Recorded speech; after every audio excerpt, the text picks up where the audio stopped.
I see nowadays I'm paranoid, hooded up, ducking out the way that the cameras point, disgraced by the tabloids, cause they say we don't have a choice, but who are they to tell us what's fact from fiction? A rise in gas emissions, rash decisions, malnutrition and maddie pictures. They say it'll change when they catch the villains, well with Saddam it didn't, still Bin Laden's hidden, it don't make a scrap of difference. The UN still dictate to the Palestinians, tanks are driven and relieved of their ammunition, bombs ain't bad for business, 17 years and now half of Iraq is missing. Do not be surprised by bombs in the pipeline, watch when the time's right, you're gone bye-byes, welcome to the zeitgeist, modern day Einsteins, all seeing Einstein, stay within the guidelines, the ID card ain't far from the microchips, they plan to implant inside your wrist.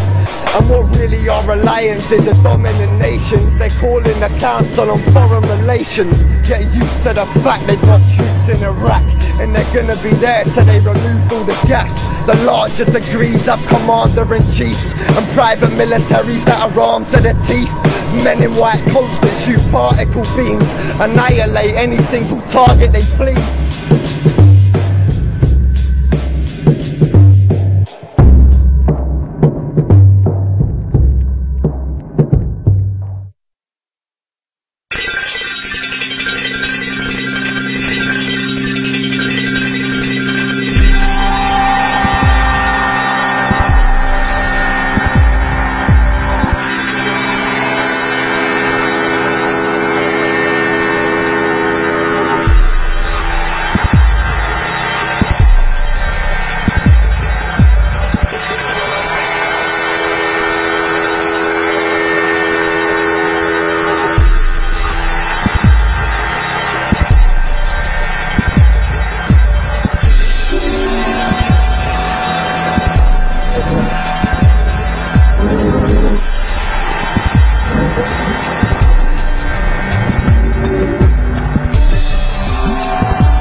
Ladies and gentlemen, David Icke.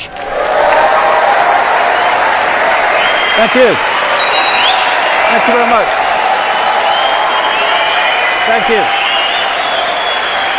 Thank you. Thank you.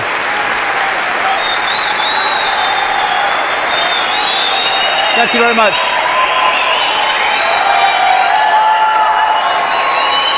Thank you. Thank you. Thank you very much. Well, what an amazing day, what an amazing event. We've got people here from India, Finland, Sweden, Canada, America, and all over Britain, and all that stuff. Iceland, yeah. And I'd like to thank everyone for coming. I'd like to thank all the crew who've made this possible, to JP and Sean. Thank you, and to Dave Elliott and all the crew that have made this possible. And also to Bill. Bill has come all the way from America. He's an American professional TV cameraman, and he's come over here to work on this event just because he believes in what we're trying to do. So thanks for Bill for coming. Thank you. And also in the audience, somewhere out there, because it all looks black to me, is a lady called Yava. Are you there, Yave? There, she's over there. Yeva used to travel with me back in the days when I used to arrive at an event. I'd put the chairs out. Yave would sit to take the tickets from people. She wouldn't take many tickets, you know, sometimes 8 or 9. They'd sit in the seats. I'd talk for hours, and then they'd leave, and I'd put the chairs out, and me and Yave would go and have a little chef or something, saying, "What's it all about, Yave? What's the point, Yave?" Well, this is the point. Because if you keep going and keep passionately moving forward for what you believe in, the tide or the sea does tend to open. It's when you think, "Oh no, big problem, feel sorry for myself, I'm out of here." And on that very subject, before I start, 37 years ago this month,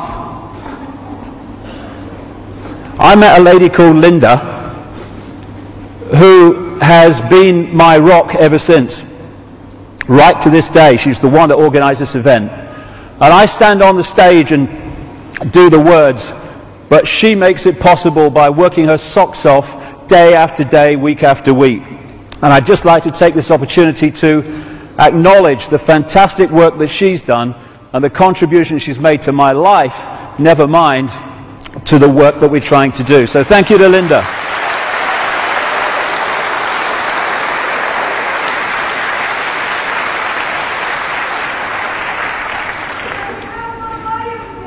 Now, free your mind. I can't hear you, so there you go. Free your mind is what the whole theme of this event is about. And, well, free our minds, because it includes mine as well. And free your mind doesn't mean believe what I say, or believe it because I say it, or take it as read. Free your mind just means opening the mind to all possibility, and then deciding what part of all possibility we choose to accept as reality. So what I'm not doing is standing up here today and saying, "I've got all the answers, here you go, is another belief system." It's information, it's what I've compiled, it's conclusions I've come to over the last 20 years of full-time research in about 45 countries, but it's information. It's not there to be believed just because I say it.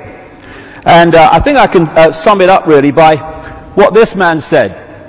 Wilhelm Reich, who was a philosopher and an inventor and what have you, and he said this: "Am I a spaceman?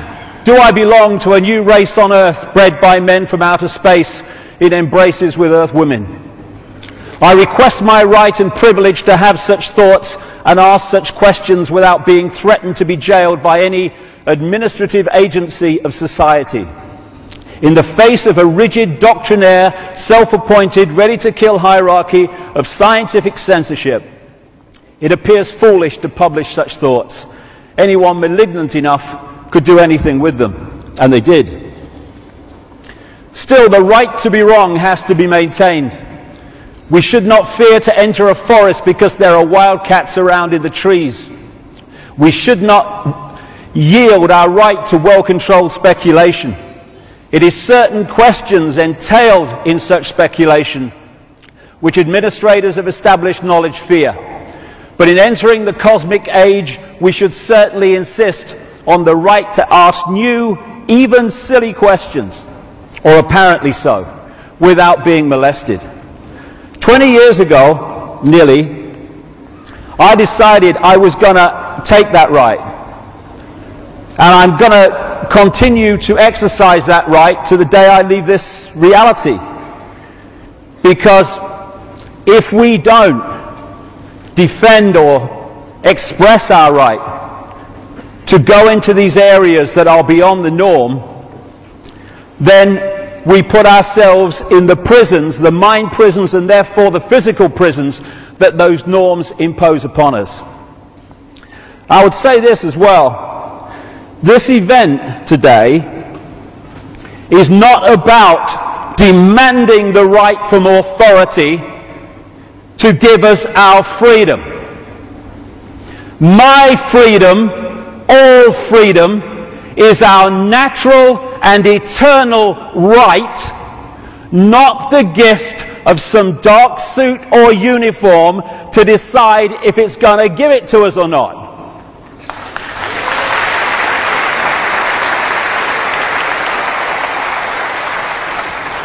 And so this is also not a day for being intimidated and frightened by this big brother crap and all these goons in uniform who seek to impose someone else's will upon us. It's just about exposing the way they're seeking to enslave us so we can see the game and therefore not play it. In fact, my attitude to Big Brother can be summed up thus.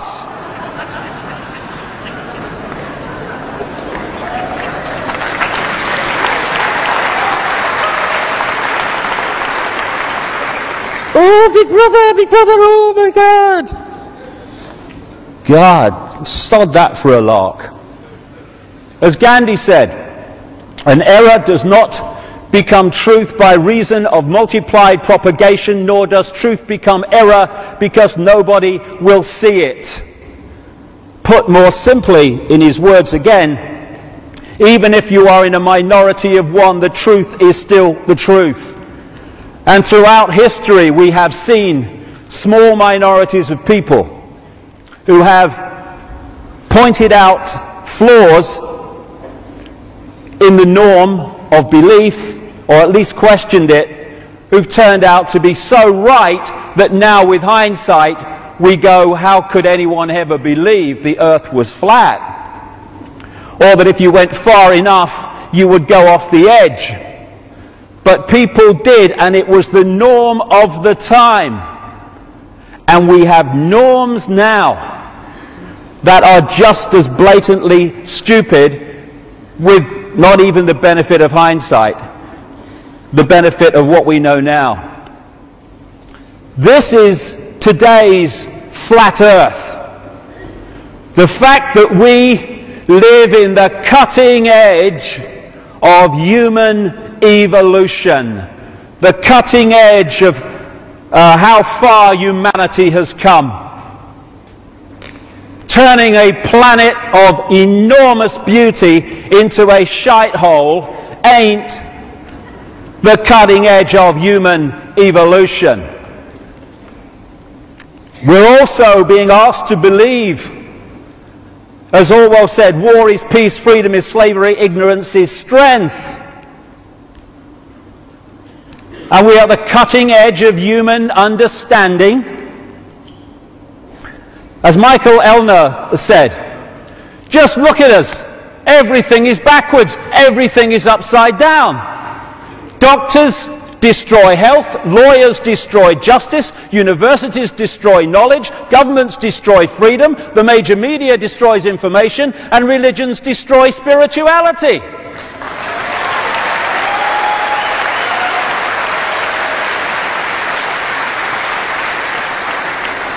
I think there's more to know here. And it's all true. As H.L. Mencken said, the men the American people admire most extravagantly are the greatest liars. The men they detest most violently are those who try to tell them the truth. We live in topsy-turvy land.